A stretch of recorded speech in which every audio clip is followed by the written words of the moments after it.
So I just want to start by saying that the show is such a huge hit here in Brazil. When and how did you discover that it was such a hit here?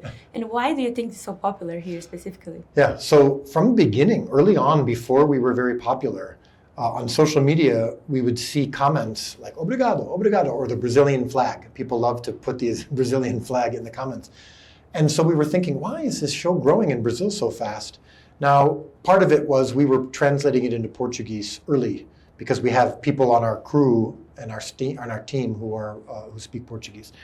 But I think also I see the Brazilian people are very passionate, very emotional, and I think that the show is unique. In most Bible shows or movies are distant and formal and stiff and very pious, and I think the Brazilians love the humanity and the emotion of the people in the show. And so that's what they always respond to when I come to Brazil. They tell me it's so human, it's so real, and then they're like, mwah, mwah, blah, blah, blah. So they're very passionate. And you said that the season is very special also because it's Holy Week. And you said this is the season that you're most excited for people to see. Is there anything that people won't be expecting, or do you think they will be surprised by? Well, we know there are some surprises this season, but I can't say what they are. I think people will be surprised also, or at least appreciate, that we're taking these big, famous Bible stories that everyone knows, even unbelievers. You call it here the triumphal entry, like when he comes into Jerusalem with the palm branches, the turning over the tables in the temple when he's whipping and he's very angry, which Brazilians will love because it's very emotional. The Last Supper, Judas's betrayal, these are iconic moments. But I think what people will appreciate is that we still find the intimate, the personal, the relational, the emotional in some things that we sometimes see as paintings or statues. And I think that's what people will appreciate most about season 5.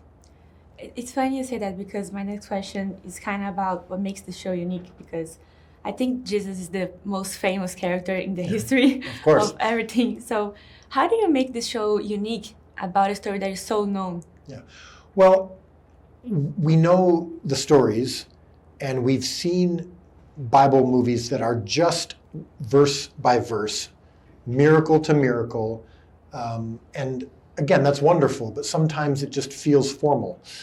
But I think our show, for many people, because it's intimate, because it's human, it feels fresh, it feels new, and I think that speaks to people's hearts. And so from season 1, people were like, okay, I've seen religion, I've seen church, and I've read the Bible, or I've heard the stories. But now they feel like they're coming alive because I'm remembering that these were human beings. And the problems 2,000 years ago are very similar to the problems today. And so maybe we can understand Jesus more, seeing it in something that's very lively. You also said that you think this is a show that non-Christian people also can watch.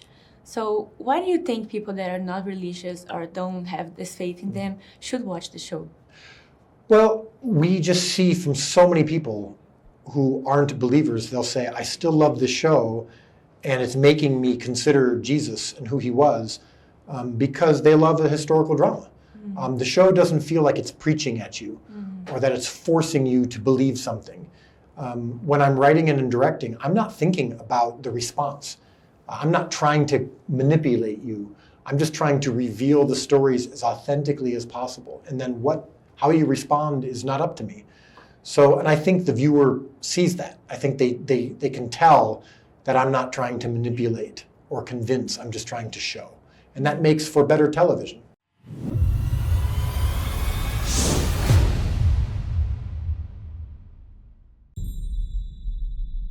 Ouçam com atenção, porque eu vou contar para vocês o que está prestes a acontecer. We are living in kind of dark times. There are very dark things happening in the world. Do you think we have a crisis in faith, and maybe this is why people are so holding on to the show? Yeah. During 2020 especially, during COVID, and in the United States especially, presidential elections, which impact the whole world, people are very divided. And when we don't understand some other people, we reject them, and we get very close in our own tribe. That's very much like what was happening 2,000 years ago. And when Jesus came, they expected him to lead a revolution, to lead a war. And he said, no, I care about your heart. I want a personal relationship with you. And when we surrender our own ego, our own dominance, and we just embrace God or our fellow human beings, even when we don't understand them, it's the only way that we can survive and not be so hateful. So I think the show allows people to say, okay, 2,000 years ago it was similar. And maybe the answer to this isn't our own perspective, but maybe a surrender to someone bigger than ourselves. And like you said, we are living in times that are so divided, and some critics would say that the show promotes that. But how do you respond to that when you say, like, no, this isn't the thing that we're trying to do with it? Yeah. I mean, I'm not responsible for how people react to the show. I know that the message of Jesus can be divisive because he says, follow me. I am the Savior. I am the way to God. I am the solution to your problems if you surrender to me. And some people don't want to surrender to anybody. And some people think they see Jesus and they judge Jesus based on Christians, based on the church. Maybe they've been wounded by human beings or even believers in Jesus.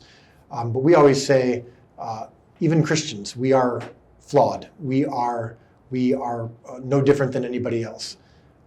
And we try to point people to Jesus, but sometimes we get in the way.